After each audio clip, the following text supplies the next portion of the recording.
Here's the Invisible Boy, chapter 24, entitled Caves.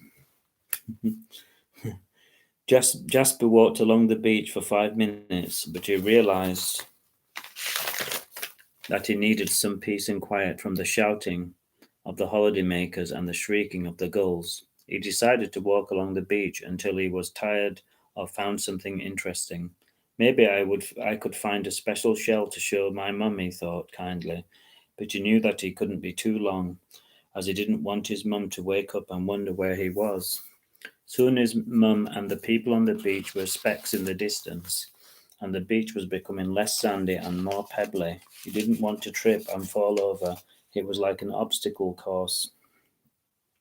Jasper could see some caves in the distance, and they reminded him of the Robinson Crusoe books he'd read and loved, and he decided to investigate.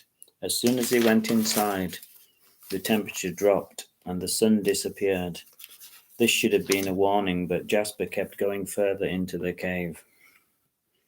A large crab scuttled in front of him, making him jump. He'd never seen a crab up close before, and he was glad it was going in the opposite direction. He went another 50 yards into the cave, and then he heard male voices. He was surprised, and he moved into the shadows as they came towards him. They were carrying big round barrels and were whistling happily. They looked very big and strong, and Jasper didn't want to get on the wrong side of them.